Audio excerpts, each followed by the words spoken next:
Alright, let's get started. Let me bring this back into focus. Alright, so hello those of you who are watching. So this is going to be a really... I don't know how long this is going to be. Hopefully it won't take more than 2 hours. I've got a rough plan of how much content I want to go through, and like sort of what topics I want to cover. So I'm going to try and get through them as fast as I can. I don't want to spend too long like talking about the basic stuff, because I assume most people know the basics anyway. So the main goal is so that for people watching to be able to understand like where the numbers come from. Like when you say, oh, your 40% chance to like draw this card, or your X% chance to like, you know, see a trigger and whatever. So this is going to be like that sort of high-ish level of, you know, how we get there. So rather than just like me explaining all the raw numbers, like we don't need to go too deep into it. It's just a case of here's the function, understand how it works. So I'm going to say from the get-go that my handwriting is awful. I'm very aware of that, but I'll try my best, so please bear with me. So let me just clean up. All right. So when we get to basic statistics, right, you think of like flipping a coin or rolling a dice. And flipping a coin is, you know, as you're aware, is 50-50.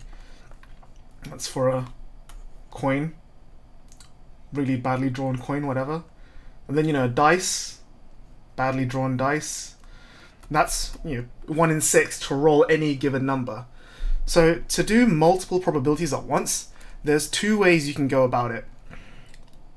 One is for compound probabilities, or one is for, there's a specific word, I don't know what it was, but it's like, you can either have this and that, or you can have this or that. So to illustrate what I mean real quick, this is a really core concept that I'm just going over just in case you don't know this. But, okay, let me just draw another dice here real quick. One slightly less bad than the previous one. Alright, that's a horrible dice. Anyway, so the chance of rolling any given number on a dice is 1/6, right? So let's say that you want to roll a 1 and then a 2. Well, you want to roll 1/6 followed by another chance of 1 in 6 chance. So when you say the word "and" in probability, that means to multiply. So to get any 2 specific numbers is 1/6 times 1/6, which is 136, which is some number. It's really low. But then to say that you want to roll a 1 or a 2, so you roll 1 dice and it can be either of those numbers, an "or" refers to a plus. So in this case, 1/6 plus 1/6 is 2/6, which is a third. Which makes sense, right? Because 1 and 2 combined put together make up a third of the dice. So that's the absolute basics that we need to understand. And so moving on to the actual being card game specific, when it comes to card games, and you think of, you know, drawing cards off the top of your deck or whatever, this is what we call compound probability, where you have lots of probabilities that stack up one after the other. So for example, you know, if you are drive checking, right? So during a drive check, you look at 2 to 3 cards off the top of your deck, depending on whatever your Vanguard is. And you have, you know, some number of cards in your deck, let's just call it 30 to make numbers easier. And in those 30 cards, you know there are 15 triggers left in your 30 cards, because you are really well stacked and you didn't hit any triggers earlier on.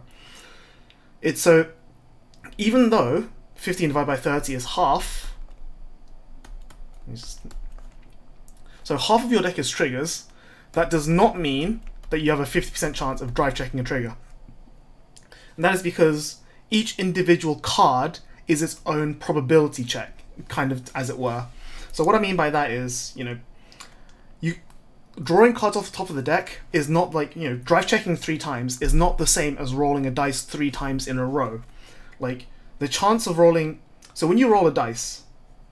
I'm getting really lazy at this. So the chance of getting any number on the dice is 1/6. And it's always 1/6. 1 in 6. Whatever happens beforehand does not affect the probability of what happens afterwards. So like, you know, if you roll a 5, and then you roll another 5, and then you roll, you know, another 5 on your dice, you are still equally likely to roll the 4th 5 as you are to roll a 1, a 2, or any other number. It's always 1 in 6. That's because the dice roll is an independent probability. Whereas compared to Vanguard, you know, you can think of drawing cards at the top of your deck, like reaching into a bag of marbles, right? Like, let me just quickly illustrate that now. So here we have our bag. It's full of marbles. So I've drawn 10 marbles here, right? And we could assume that half of them are black and half of them are white. I'm using black and white because I can't be bothered to change the color. So when half of them are black and half of them are white, we have 10 marbles in the bag, 5 of which are white. Which means that when you reach your hand into that bag and pull out a random marble, it is a 5 out of 10, 50% chance of drawing a white marble. However, once you take that marble and you take it out of the bag, let me just switch the eraser. So, if we get rid of this marble from the bag because you've taken it out, the chance of drawing a black marble from the bag is now no longer 5 in 10. It is now 4 in 9. Go that. So you see that. So this is what we call conditional probability, where the outcome of one, or the outcome of any given trial, affects the outcome of your further trials. It's kind of like, you know, consequences, as it were. So because drawing a card, when you draw a card off the top of your deck, it's a conditional probability because it tells you what the rest of the deck looks like. But I'll be very clear now. This is not how it behaves in real life. Like, once you shuffle your deck and you put it on the table, your deck is in a fixed order, and drawing a card will not magically make the next card a trigger or not a trigger based on what you draw. So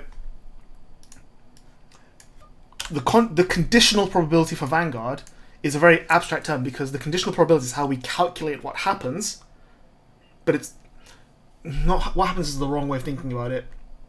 How do I describe this? It's more the way when you shuffle your deck, you set your deck into a very particular arrangement of cards, and conditional probability is how we determine what that arrangement is. So that actually brings me on to the next topic really easily. So the first core concept that we need to understand is permutations and combinations.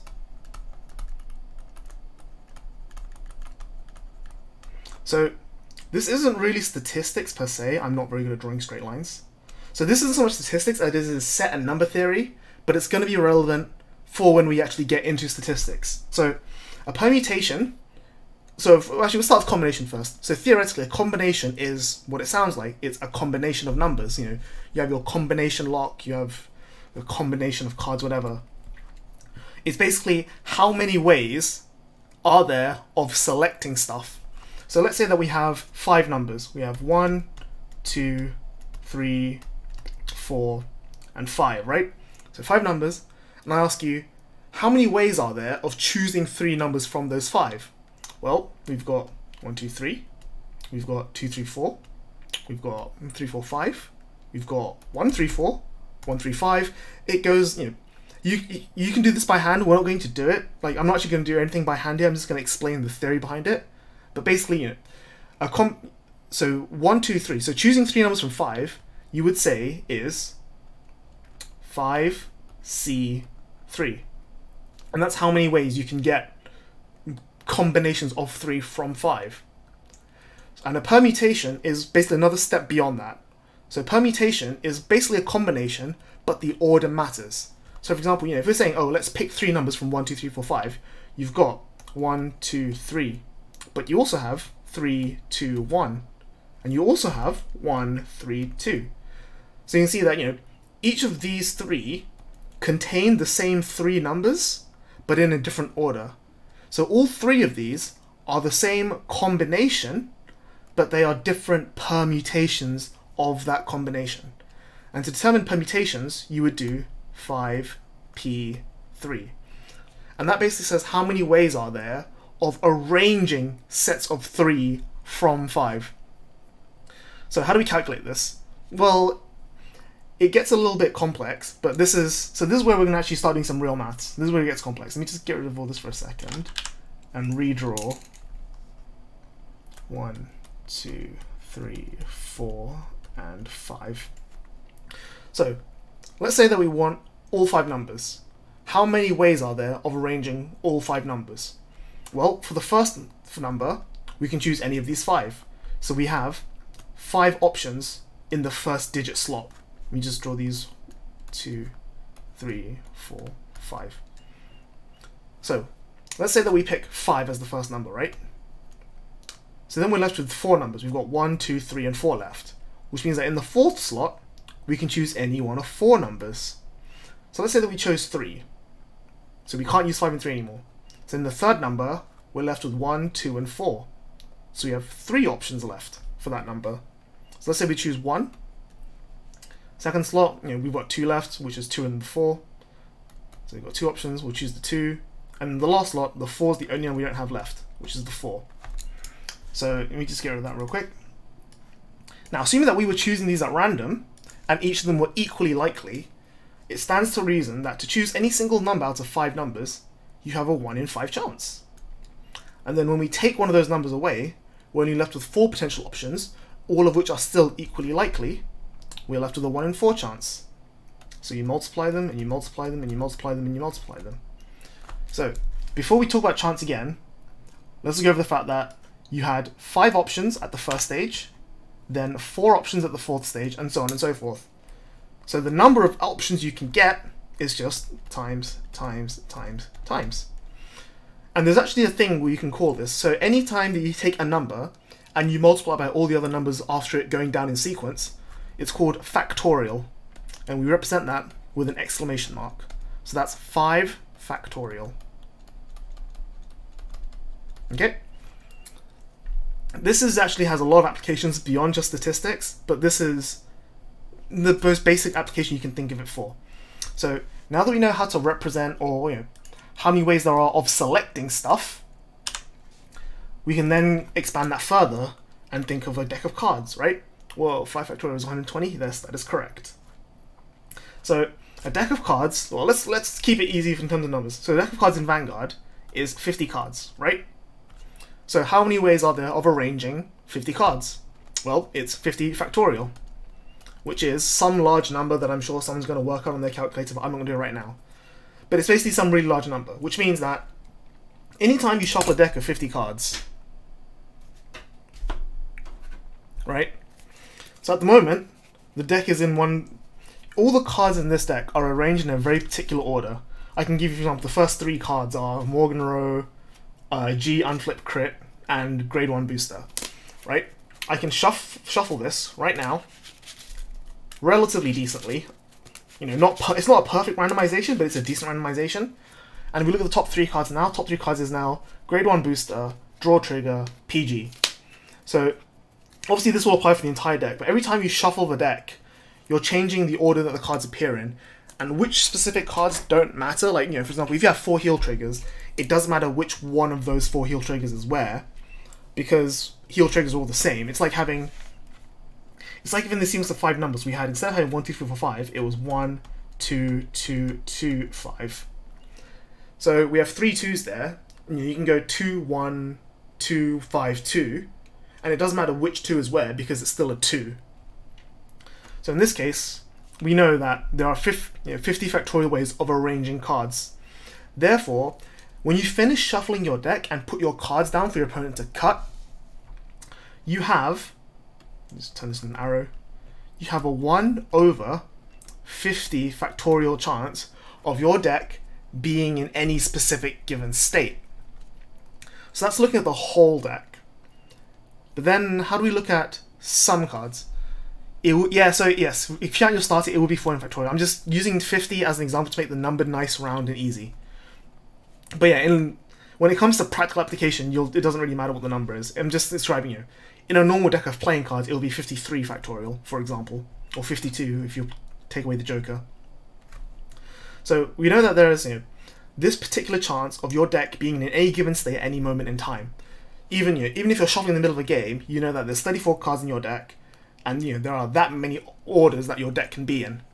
Now, if we flip the top card and it's a trigger, you know that there's a 16 out of 50 chance of the top card of your deck being a trigger. But, like we said before, the deck state is set in stone. So even though how do I describe this? Okay, let me quickly calculate what 50 factorial is. 50 factorial. That's 300 million or whatever, right? It's 3 to the power 64. It's some gigantic number. But basically, you have a 16 out of 50 chance of your deck having a trigger on the top. That doesn't mean that you don't know what that card is until you flip it. It means that there is a 16 in 50 chance of that you chose one of these many billion combinations where the top card was a trigger. So to go back to the 5 numbers example, right? If you count the 1 as the trigger, so we only have 1 in 5 cards is a trigger, right? There are, you can go 1, 2, 2, 2, 5, or 1, 2, 5, 2, 2, or 1, 2, 2, 5, 2, or 1, 5, 2, 2, 2. So we say because these 3 2s are all the same, there's only 4 states your deck could be in where the 1 is on top. Any other, you can swap these 2 2s around, you can swap those 2 2s around, but in reality they're the same combination. Or permutation, as it were, because these are all the same combination. So there are 4 permutations where the deck could be on top. And then so these 4 are the subset of the very many combinations there are of 1, 2, 2, 2, 5. So by knowing that this is the biggest number you have to work with, you can then interpolate and cut it down. So let me just clean up for a second, just make it easier. Alright. So if we're only looking at the top 4 cards, right? So the first top card being, so let's go back to the 50 card deck. So we have 50 card deck, 16 triggers. The chance of, in fact, let's assume it's not even a deck. Let's assume it's a bag of marbles to keep it really, truly random. The top, the first choice being what we want, a success, as we'll call it, is 16 out of 50. Now, if it's success, then the chance of having a next one also be a success becomes 15 out of 49, because we've taken away a success from the pool. If this is not a success, instead it becomes 16 by 49, because we've taken a failure away, but we haven't taken a success away. But for now, let me just get rid of this, and let's look at only successes. So if we keep going and we keep hitting successes, we get to 14 by 48, and so on and so forth. Now, you'll notice that these are both going down. If we just look at the bottom side for a second now, let's ignore probability, let's look at just the top side. You've got 50, 49, 48, and 47, and so on and so forth. Now, if we follow that trend, let me just get rid of all that, you'll remember that it looks like, a lot like 50 factorial, which is the number of arrangements we have. Now, let's say that we only want to take the first 3 items. So how many ways are there of arranging the top 3 cards of a deck, for example? Well, again, we're still going to go down, which is 50 choices at the first card, then 49 choices at the second card, then 48 choices at the so on and so forth card. But then we just want to stop there. So this is, some number that you can calculate very easily yourself. And that's how many arrangements there are of choosing 3 from the top 5, from 50 or whatever.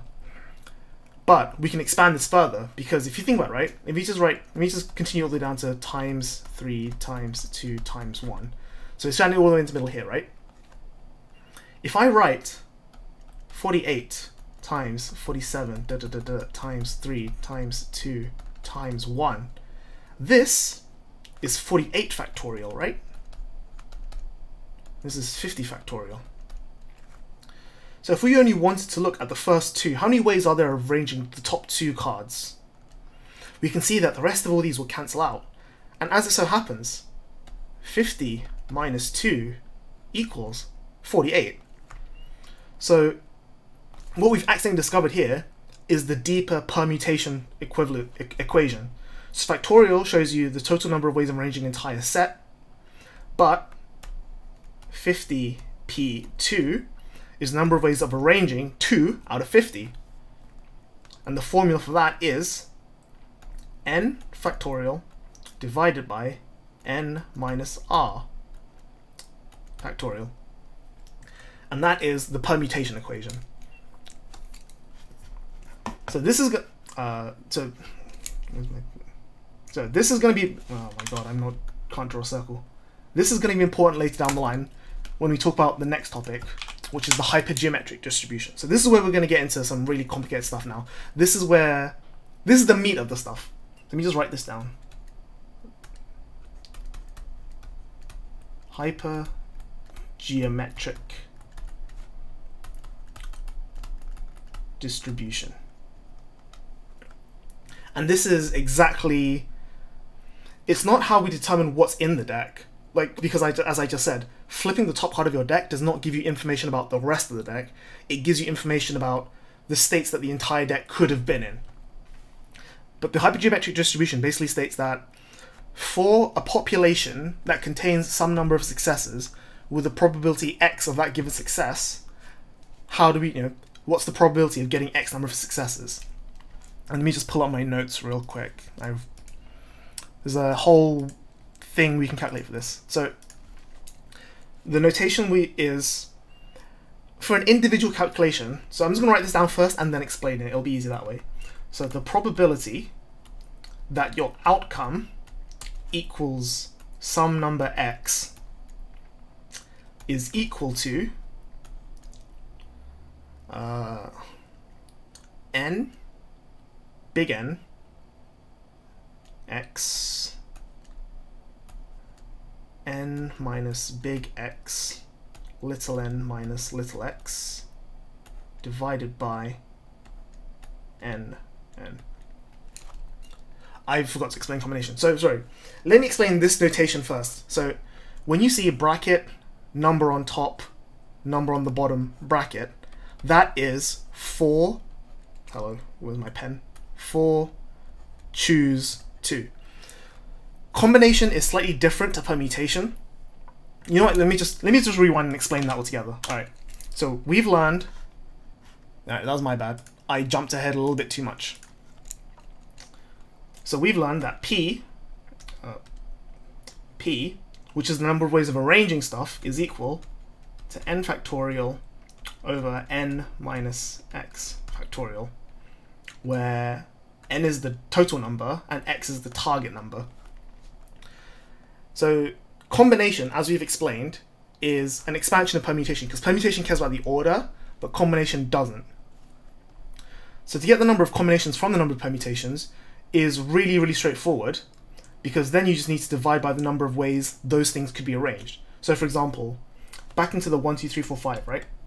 3, 4, 5.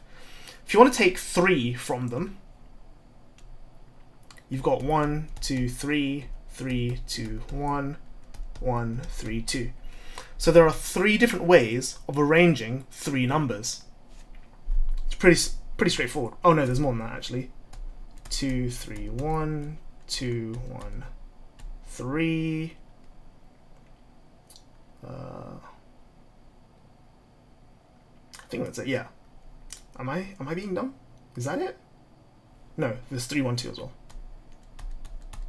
So there are 6 ways of arranging 6 numbers. Yeah, that should be right, because obviously, how many ways are there arranging 3? 3 factorial, which is 3 times 2 times 1. So, which is 6. So we know there are 6 ways of arranging 3 numbers. And we know that from npx, if we shove that in, so 5p3 is 5 factorial divided by 2 factorial, because 5 minus 3 is 2. And that's as simple as 5, that's like 5. 5 times 3 times, sorry, 5 times 4 times 3, which is 60. So there are 60 arrangements of 3 numbers within 1 to 5, but we know that for every given 3, so for every unique combination of 3, there are 6 ways of arranging them. We can then just divide by 6 and be left with 10, which is, so 5c3 equals 10, because we know that there are 6 duplicates. But notice that we divided by 6 times, which is another permutation, and which is what we're looking for here. So the combinational calculation is n factorial divided by n minus x factorial further divided by x factorial for nc3 or ncx. Keep forgetting you have an undo. I'm so used to doing it on pen and paper. So that's the other important thing we need to know here, because that's going to come up. And the reason I got into this was because that is represented by nx. And you can kind of see how that makes sense, right? Because you have permutations and you divide the number of possible permutations by them. So you divide by the number of possible permutations to find out the number of total unique combinations. So that's that. Let me know if I'm like going too fast, or if you need me to go back and like re-explain anything. I'm happy to do that. So back to hypergeometric. So the probability that O equals X is equal to, bring my notes back up again because I minimized them because I'm stupid, is equal to big N over X, big N minus big X, or little n minus little x, over big N, little n. And in this, so I'm going to write that down first and then I'm going to explain it. So as we said, X is the number of successes we want. Number of successes.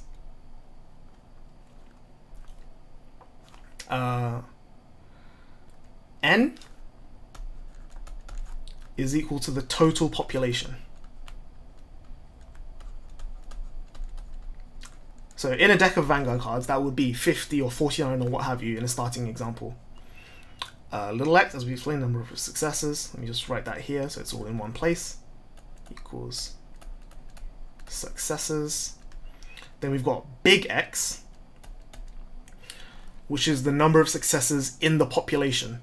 So, we'll call that population success.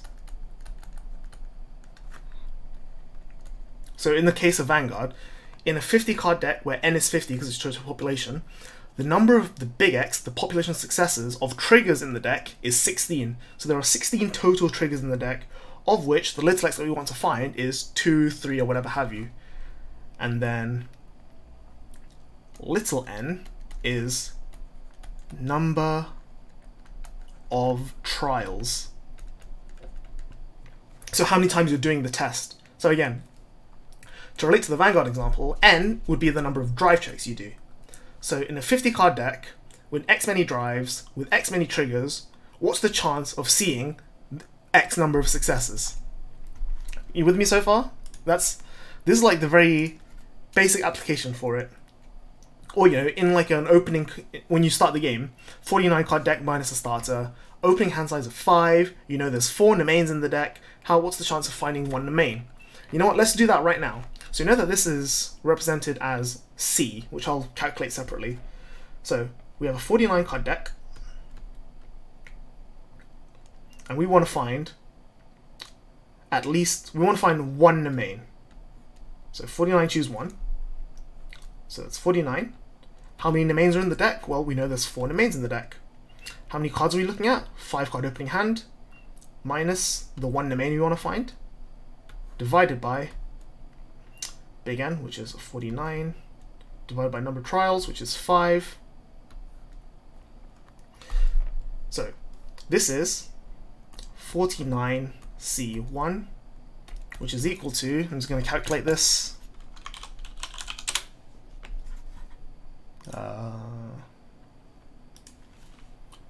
49 choose 1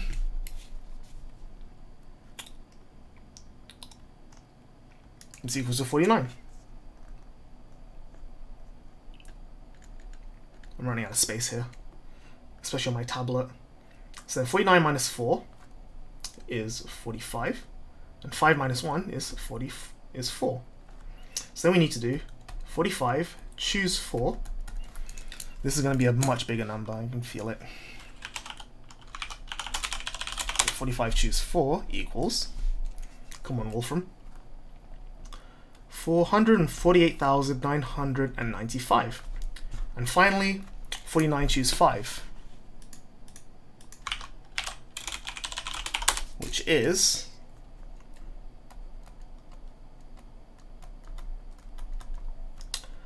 1,906,884.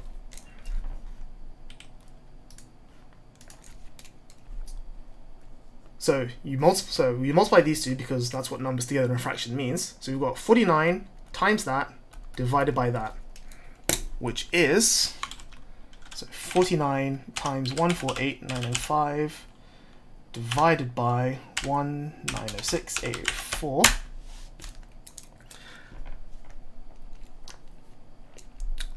I've done something wrong here.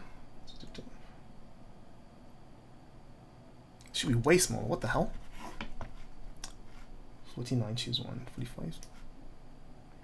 It reminds me of Far for explaining 3 odds versus 2 odds. Kind of like that. Have I done the numbers wrong?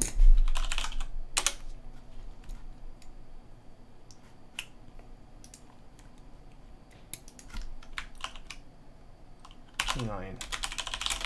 1. 5.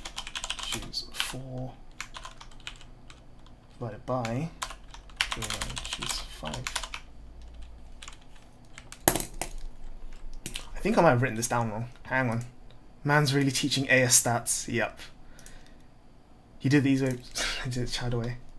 Have I written this down wrong? There's a good chance I might have written this down wrong.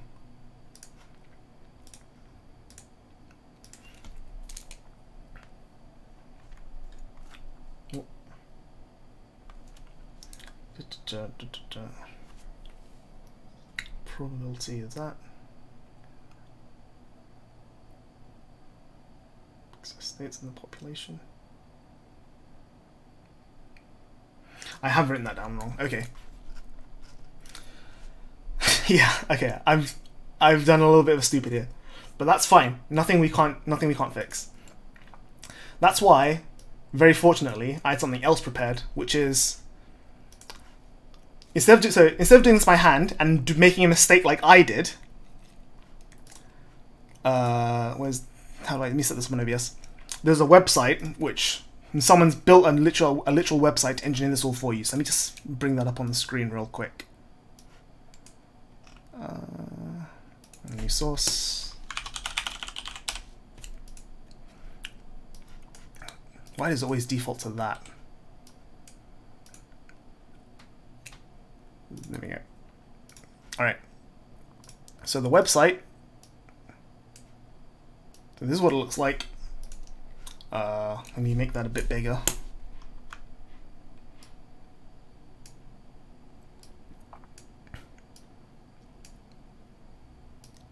Come on. There you go. So this is what it looks like. The website is called stattrek.com.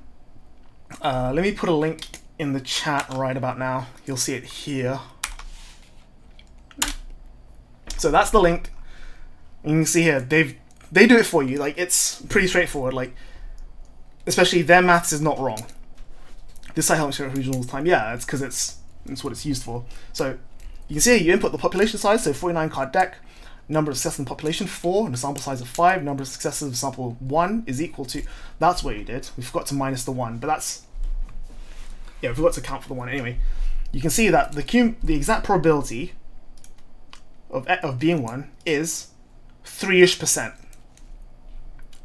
And then you have the probability of it being less than 1 is 1 minus that. Again, basic statistics, you should all know that. Probability that it's less than or equal to 1 is these two put together. Cumulative probability that x is more than 1 is the difference. So cumulative probability is where it gets really interesting, because that's what we're interested in, because obviously you don't care about opening just the one Nemain. You want to find the possibility of opening multiple Nemains, because multiples is a subset of the one success rate. So this number will always be higher than that number, but it's usually this number that you're interested in. So let me just get rid of that and go back to something else. So you just get rid of all of this. So we know now how to calculate the chance of, for a single series of tests, as in for a regular linear sequence of trials, and so on and so forth, we know what the chances are of finding X number of successes wherever they may be. And that's usually good enough, for things like drive checking, finding finding one specific card in an opening hand. That's pretty much all you need to know. It's basically the case of it's an exemplification of the thinking of what if I open, if we look at drawing an opening hand of 5 cards, right, in Vanguard now, card 1, let me just get rid of this. So 5 card opening hand. It could be, this could be Nemain and then 4 other garbage cards. Or this Nemain and other garbage cards. This could be Nemain, or this could be Nemain, or that could be Nemain.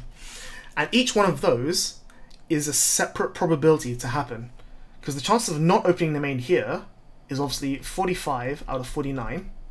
So for Nemain to be here, we then have 4 out of 48. And then we'll go back to 44 out of 47 because we already drew a non-success here. Or rather, because we've drawn in Nemain, it becomes, the number doesn't change. And another one is 43 out of 46, and then 42 out of 45. So this is different to if Nemain was the 4th card, because there it would be Nemain. It would be 45, 49. Remember, these are all multiplied because it's AND. So 45 by 44 over 48 by 43 over 47 multiplied by the 4 here for the Nemain over 46 multiplied by 42 over 45. So you can see that the middle, this last probability and the first one are both the same number, but everything in between is different. So because these and these are 2 very different fractions, the results will actually be slightly different. And then what the hypergeometric distribution does is it takes all of these different possibilities and just adds them all up at the end. And it just so happens that that form is represented by nx, n minus x, n minus x over nx. Teach you how to do this in Python? It's pretty straightforward. You could probably figure it out yourself. Python's not hard. So that is basically the basic calculation. Obviously, like you'll do your 1 minuses or whatever accordingly. So let me just select again.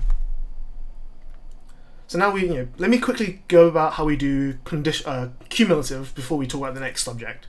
So let's say that you want to find at least 2 Nemain, right? You want to be greedy, you want to ride one of your Nemains and then have another one to do superior ride chain with, and you don't want to waste any of your other grade 1s, even though Brandwin is a really good ride target. You don't want to ride the Brandwin for whatever reason, because you want the 13k booster. So there, at least 2 means that you don't see 0 and you don't see 1. So rather than calculating the probability of 2, 3, and 4 Nemain, it's easier to calculate the probabilities of seeing exactly 0, exactly 1, adding them together, and taking them away from the success. So 1 minus the probability of 0 and 1, right? So in that case, you would plug in the formula, which is, I really should memorize this, but I'm too lazy to do that, which is, so that's 1 minus P0, which will represent like this, plus P1, which will represent like that, which is 1 minus 49, 0 by 45, 5 divided by 49, 5 plus 49, 1 45, 4 divided by 49, 5.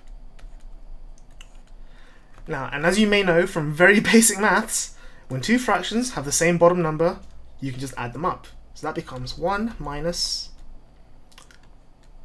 49, 0, 45, 5, plus 49, 1, 45, 4, all divided by, bad at straight lines, 49, 5.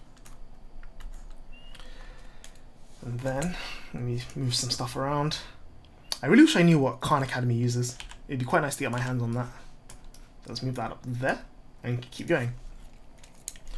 So we know that 49 choose 0. We can calculate that. Let's quickly ask Wolfram what the answer is. So 49 choose 0.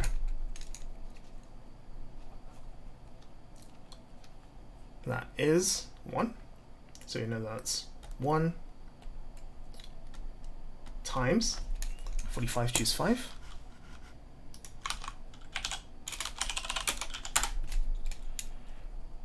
Is 1, 2, 2, 1, 7, 5, 9 plus, we know that 49 choose 1 is 49, we did that earlier, times 45 choose 4, we did that earlier as well, but I don't remember what the number was because it had 6 digits.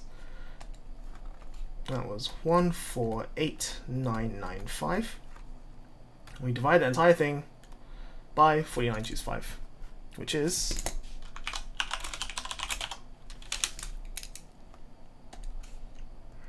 1906884. And then you can just calculate that. Or instead of doing it by hand, we can go to our good friend. I closed the website, didn't I? I did close the website. Our hypergeometric calculator, which let me put back up on the screen, which I window capture. I wish OBS would just play nice.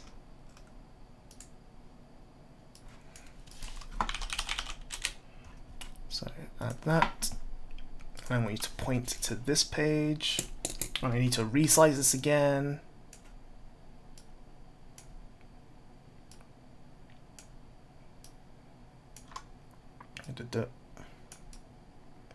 Alright. So population size of 49, number of successes 4, sample size 5, successes. So first we want to find the probability of x equals 0, which is 64%. Then the probability of x equals 1, which is 31%. So 64 plus 31. 60, which is 0.64 plus 0.31 is equal to 0.95. So 1 minus 0.95 should be 0.05. So you have a 5% chance to open 2 Nemains in the top 5 cards of your deck. If we switch this to 2, the probability that x is greater than or equal to 2 is about 0.5. Now the reason this is a little bit lower is because there's a lot of rounding errors that we need to account for, alright? In fact, if you go back to... Oh, nice. If I go back to here and type 49, 4, 5, 1, you'll see that probably x equals 1 is actually close to like 0.32, because it's like 0.03125, which this rounds up. And the probability that x equals 0 is 0.641, and that these all add up a little bit more. Where'd 64 come from? So when a probability is always between 0 and 1, that's the basic statistics. So so anytime these numbers say 0 and 1, you need to multiply this number by 100 to get the percentage. Because 50-50 is half, right? So if you half a chance to flip heads versus half a chance to flip tails, half is 0.5 numerically, but it's also 50% statistically out of 100%. So this number, any decimal you get in probability, usually needs to be multiplied by 100 to convert to percentage form. So that's that. Does it work the same way? Let's say we want a brown one and an opening hand. Aha! This is the topic I was about to get to next. I'm glad you asked that, because it does not work the same way. Because, let's go back to the bag of marbles example here. It's about 60, yeah, it's about 60%. No, it's 64% chance to open no Nemains in your top 5. Hello, what happened? Alright, so we got our bag of marbles. And this time, 2 of them are black, 2 of them are white, and now I have to change color. 2 of them are red.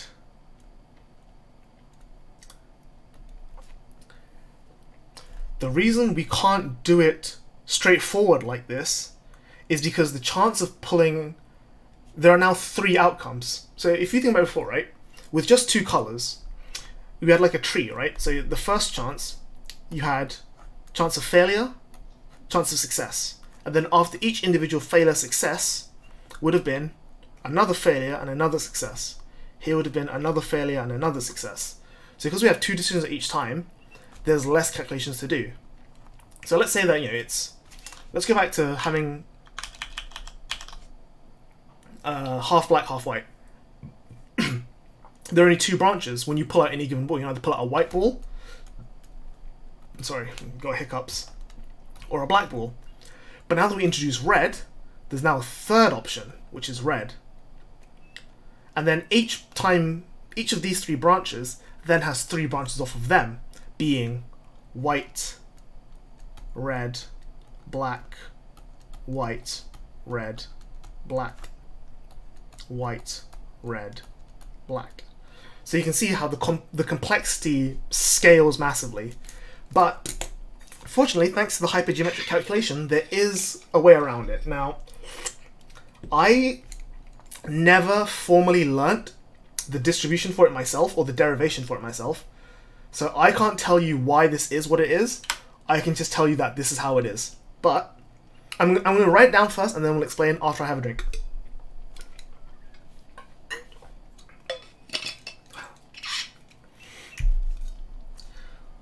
The probability of having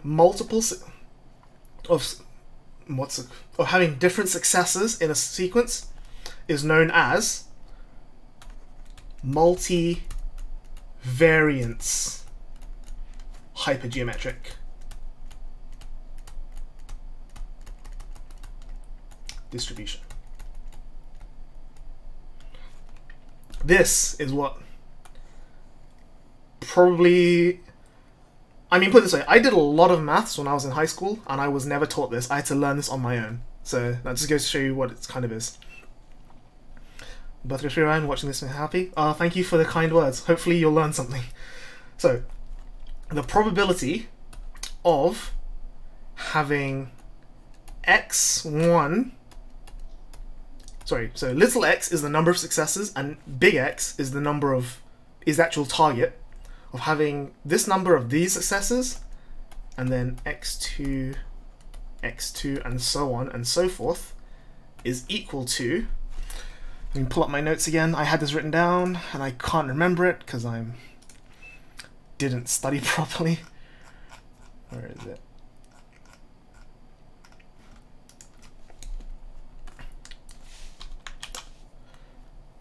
This can be described as...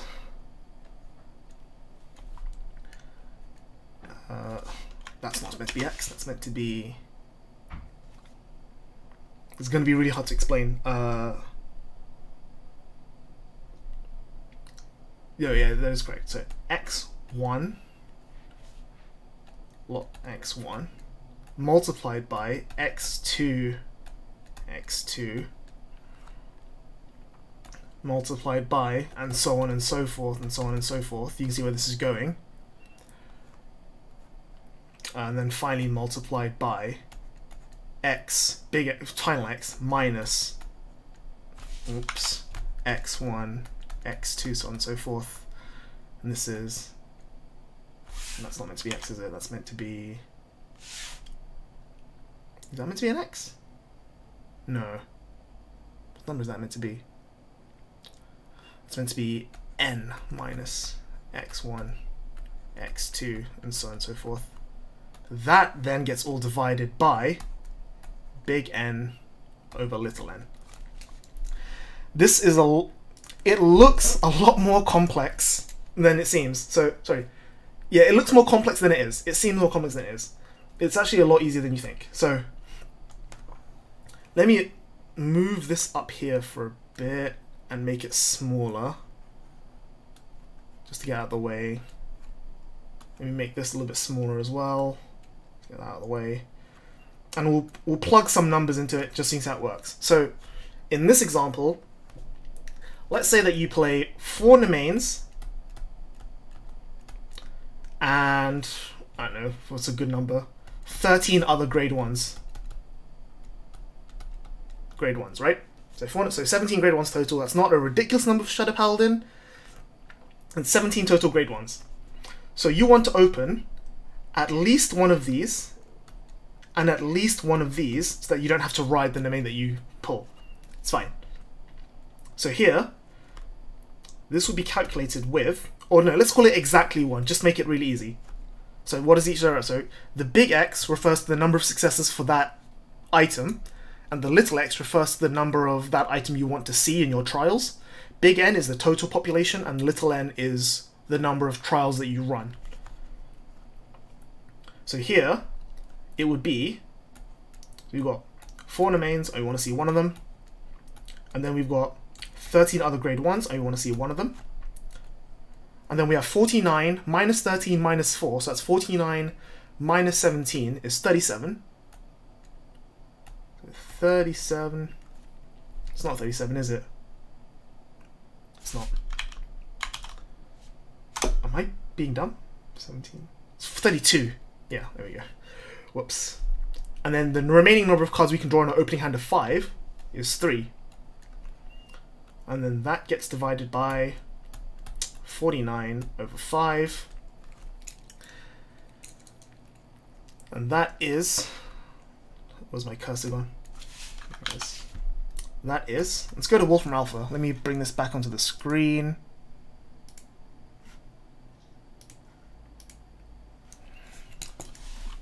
Wolfram Alpha. I'll need to rescale this, aren't I? Yep. Make this small. Scale that way. Scale that way. Scale that way. Alright. So what was our calculation? Our calculation was 4 choose 1. So 4 choose 1. Multiply. Sorry, I did this earlier. It's kind of. So 4 choose 1. 13 choose 1. And then 32 choose 3 divided by 49 choose 5. And that is this decimal, which is equal to, multiplied by 100, is around 13.5% to open a grade 1 and a Nemain in your opening 5 cards. Now this doesn't account for things like mulligan, obviously. We're only looking at the top 5 cards here. But you can see how the calculation is created, right? You have 4 Nemains, you want to see 1, 13 other grade 1s, you want to see 1, and then the other 3 cards you want to be duds of the rest. Great. And that's pretty much it. So, you know, the chance of, that's it, the chance of opening grade 1 and Nemain is 13%. But of course, like I said before, we want cumulative, because you want to have at least, like, ideally you want to have your grade 1, Nemain, Luard, and then 2 other cards. That's a whole other thing. But what if you only care about opening Nemain in grade 1? So it has to be at least, right? So you want 1 minus the chance of opening none. So what you actually want is 1 minus all of this. And instead of seeing 4 choose 1, it's 4 choose 0. 13 choose 0. And this choose 5. So it's actually an 80, or well, this is actually a slight approximation. It's actually a bit lower than this, but you're over 80% favored to find a grade 1 and a Nemain in your opening 5 cards. The chance is really high. It's really hard to brick with Luard. Who would have guessed? But yeah, that's the application of the numbers. So to recap, again, so multivariate distribution, you take the total number of your first successes in the population, choose it by the number of successes of that you want to see, and then the number of successes of the second population, number of successes of those you want to see, until you reach the success of the chaff, the other cards as it were. Do you have a calculator for this, or you need to use Wolfram? You have to use Wolfram, unfortunately. The StatTrek link above only does individual, only does single variable calculations, but as you've seen, it's not too hard. Like, depending on how many things you're dealing with, you know, if you want to see like 1, 2, 3, and 4 cards in the top 8 or whatever, it becomes a lot more complex to do. But once you understand, you know, how choosers work, you can just punch it in really easily and just like calculate yourself. It also helps with things like, you know, So like if you want to find 3 of something, or you want to have 3 variables, it's only like 1 extra calculation. So you know, that's like 4 of a grade 1, 4 of a grade 2, and 4 of, in fact, let's make it funnier. Let's make it like spicy. You have 3 copies of some grade 3, and you want to see 1 each of these in your opening hand. You would just do 4 choose 1, 4 choose 1, 3 choose 1, and then the other cards is what? So that's 8, 11, 38, choose 2, all divided by 49, choose 5. And so now that's the formula and how to use it. I want to break it down a little bit and to show you how interesting this really is. You have, so this down here, this combination is 49 choose 5, which is how many different 5-card hands can you draw in a 49-card deck, right?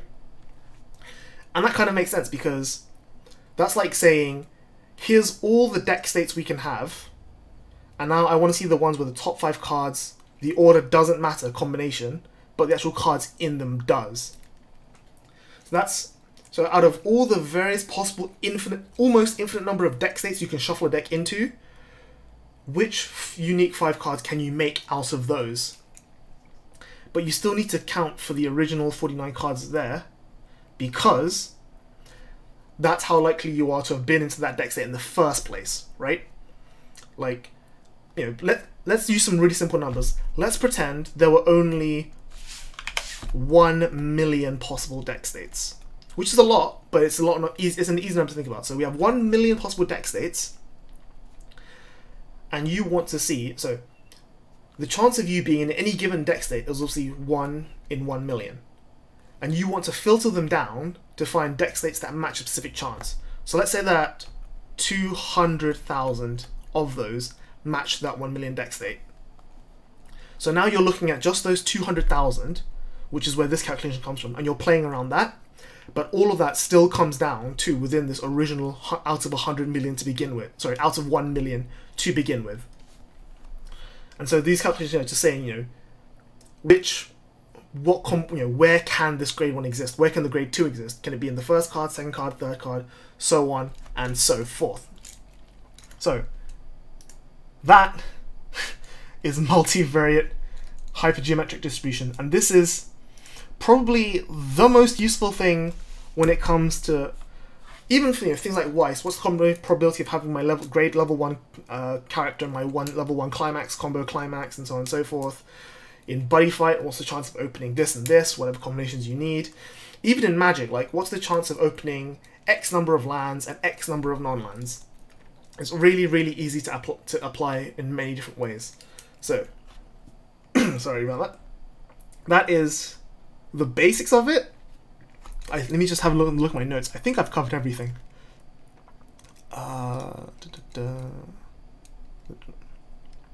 Yeah. So, the important thing to note here is that the reason this calculation becomes so much more complicated for things like card games is because we're performing... what's the word? It's conditional. Because we're performing trials without replacing the population.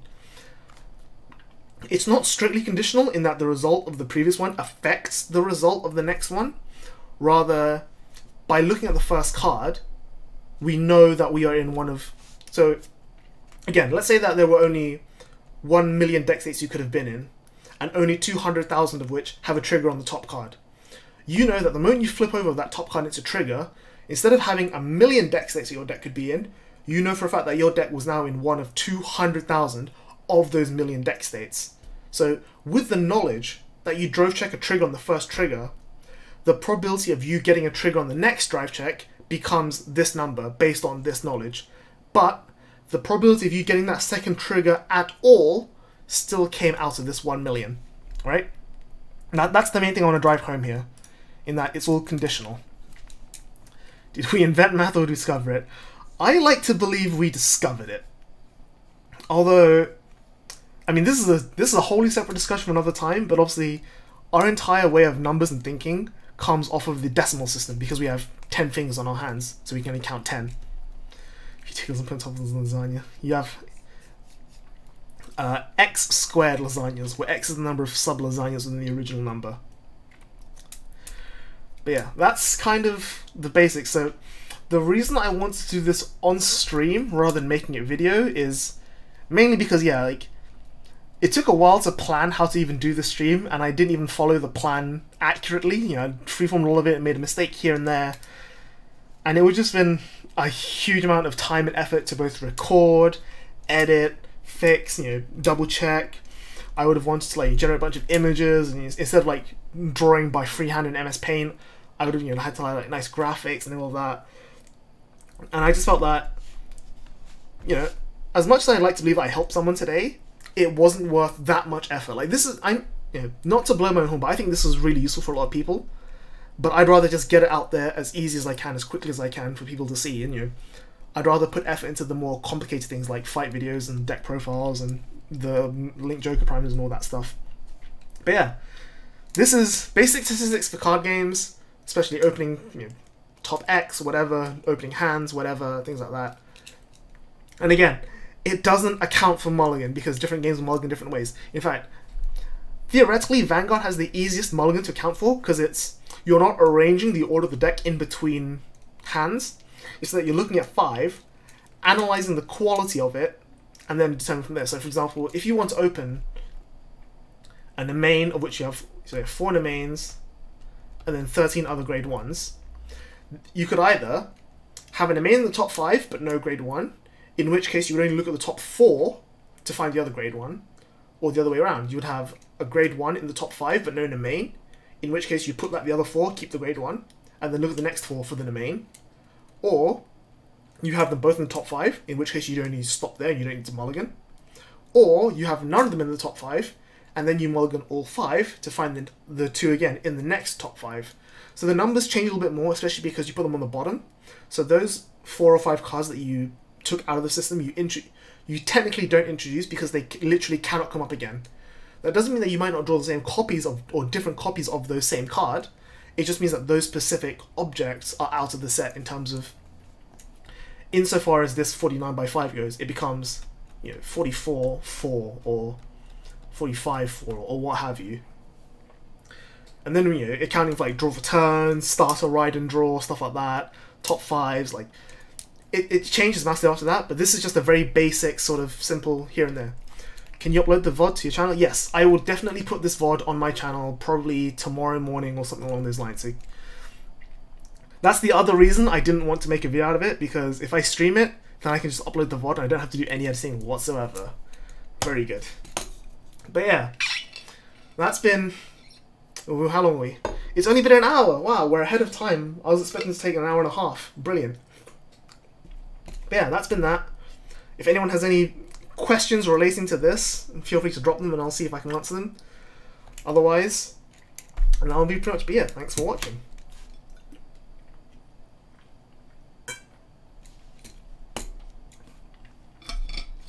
Let me know if you did find this useful. Like, I very much enjoy doing these sorts of teaching sort of materials. The weird thing is that there's not very much other high-level theoretical stuff that you can apply to card games, like things like, you know, evaluating cards, deck building theory, you know, meta-analysis, things like that. They're all very specific topics. Like, it's all very card game specific things, so it's hard to really account for. It's hard to explain unless you already know a lot about the card game in question, which is why I kind of want to avoid stuff like that.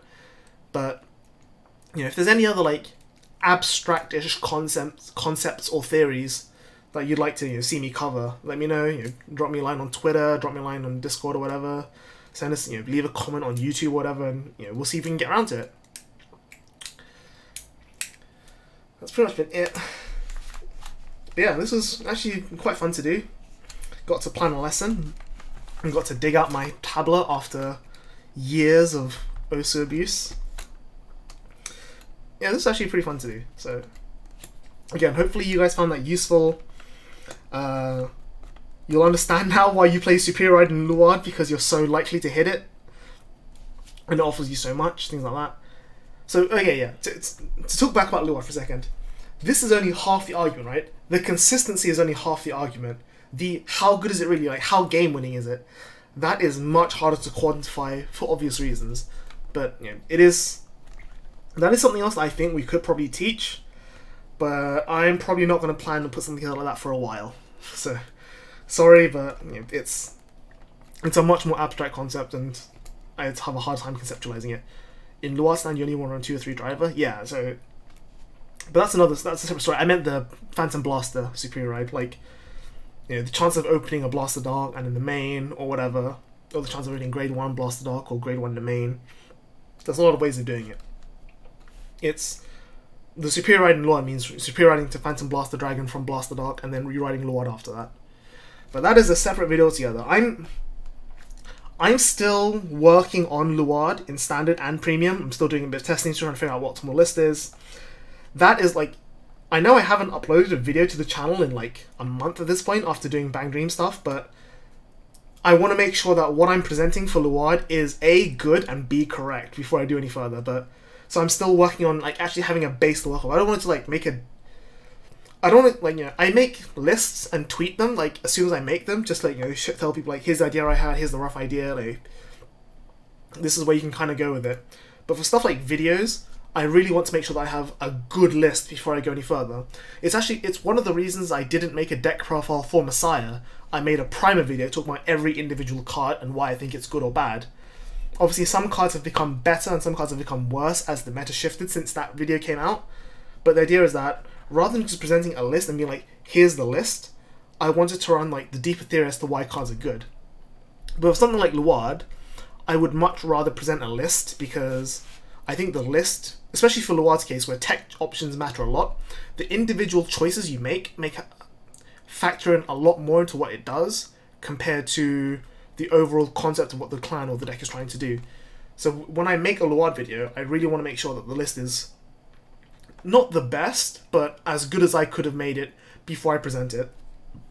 And I think that's probably going to take me another week or two at least until I find something I'm happy with, like things like the number of Morfessa, whether or not to play the one of Swordbreaker, which I do credit Nuno for talking to me about. Like, he has some pretty good arguments, which is why I'm experimenting with it.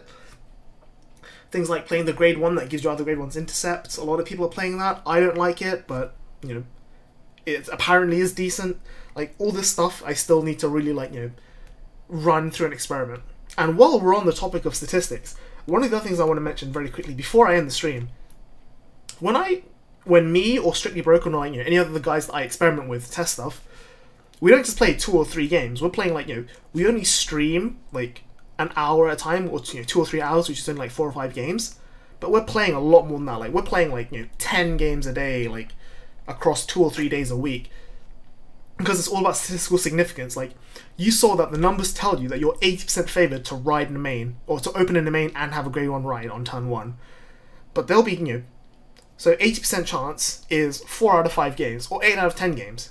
And sometimes you'll play 3 games in a row where you don't see any Nemains, or you'll play, you know, 6 games in a row where you don't see any Nemains. And just because that small subset you got unlucky doesn't detract from the statistical significance of being correct. And so that's why you want to play as many games as physically possible to ensure that it's statistically significant. Like, you know, if you say it's 50-50 to flip a heads or tails, and you flip 3 heads in a row, that was only a 12% chance to hit it. But that's still, you know, probability. Like, if you can't just say, oh, it's 100% chance to always flip heads. You need to flip 1,000 coins and see, you know, and after flipping 1,000 coins, will you get, you know, like 450, 500-ish heads or tails either way. And even then, there'll still be some wiggle room. So yeah, that's the final disclaimer for this video, if you're watching this on YouTube, or final disclaimer for the stream if you're watching it on stream, that everything here, everything regarding theoretical statistics and probability and all that, is all theory. It's not reality. You're never going to be exactly on percent. You're never going to be exactly on expectations. Numbers are only a guide and an estimation to what reality is. So take everything here today with a pinch of salt. So that's been it for me for today, YellowCard Vanguard. Thank you very much for watching, and as I said, hopefully, as always, hopefully someone finds this useful. More content coming very soon, hopefully more like this. As always, feel free to leave a like, subscribe to the channel, leave comments saying what you want to like, what you want to see more of. And yeah, hopefully we'll see you guys next time. Bye bye. Will you upload the VOD and leave your... I definitely will. Thank you for reminding me. Yes. So links to StatTrack, links to Wikipedia and all this stuff, they'll be in the video description as well. But yeah, thanks for watching guys, and hopefully we'll see you all next week. Bye bye.